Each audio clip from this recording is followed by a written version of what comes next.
My name's Eric, and I'm going to show you a little bit about our new checklist item that we've added. The other things I'm going to talk about are going to be tasks, how you can assign tasks to yourself, your team, how we notify you about the tasks, just a couple other items. But first, let's start with the checklists and then take it from there. You're going to see these right on the borrower records under your mortgages tab. So on here, you just click checklists. To basically start it out, you hit add checklist. You can create templates. Maybe you have the same checklist that you want to have on each client when they reach a certain stage or whatever the case. We're going to just start a new one here. First, you got to start out with what it's called. So we'll say basic checklist. We're going to say just some standard items. First, add a new item. We'll do item number 1. And then you could say who this task is for. Maybe you have a team of 3 people. When somebody hits a certain stage of the pipeline, you want that person to be responsible for checking that off once it's complete. That's kind of how we have the different users. In our demo account, we're Ryan Lockhart. You can create due dates, so you can put an exact date, or maybe 3 days after they start the checklist, or just keep it open until it's checked off. And then you can describe this item or just keep it general. We're just going to hit add here. So that actually creates the checklist. It'll refresh the page for you. So sometimes you have to go back here. But yeah, we have our basic checklist. If we click on it, we're going to see, okay, there's 1 item on there. Maybe we want to add another one. So we add an item number 2. And you can describe it, of course, the same way. Save. Basically, you can do this until you have your checklist complete. You can also do it without having to refresh the page over and over. You can actually save this as a template. Basic checklist. Public is basically just being shown to your whole team or just you as maybe you're the admin user. Just hit save. If we want to do add the same thing, we can add it from the template. Then we got the basic checklist. We can call it something different.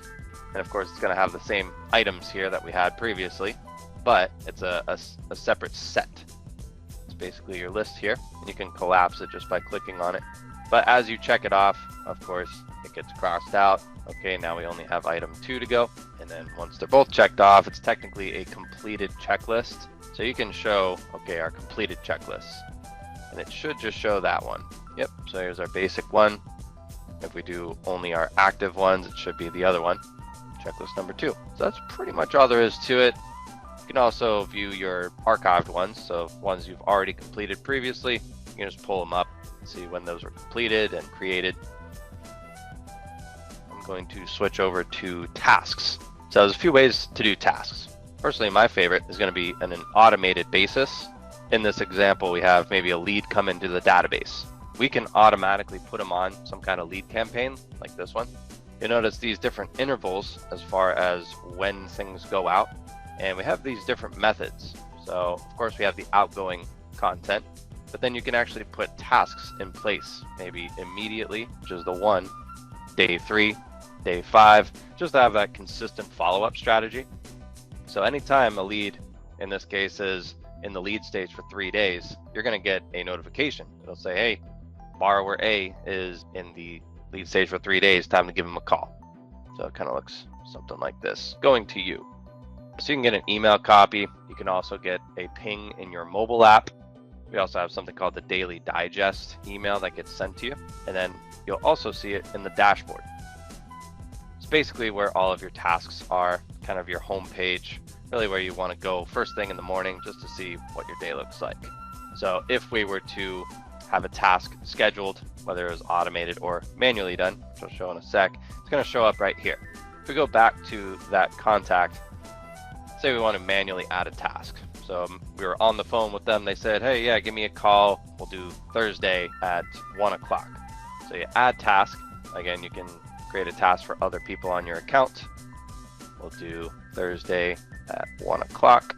And you could decide, okay, what type of task this is. Is it a reminder to call somebody? Just a basic reminder. We'll just leave it at that. There's a couple other options. You could also make this every week type deal or every month, whatever you want. We'll just do a one-off here. Grab coffee, first thing I can think of here. So I'll hit add. It's going to put that task in place. So it says created by me. task 4, me, this date at this time, and you can reschedule this or delete it or maybe mark it as complete right from here. But we should see this on our dashboard if we go to tomorrow. So we have grab coffee with new lead. We click this, brings us right to the contact. And like I said, you can actually just mark it as complete right here. Optionally, you can have it marked off as complete in your tracker, just so you can see loud and clear. Okay, we finished that. You can view your other tasks that have been completed in all tasks. It says it's done, but yeah, it should remove it from your active tasks. And you should also no longer see it on the dashboard for that day. Thank you for watching this training video. To learn more about the BNTouch CRM, please check out our YouTube channel.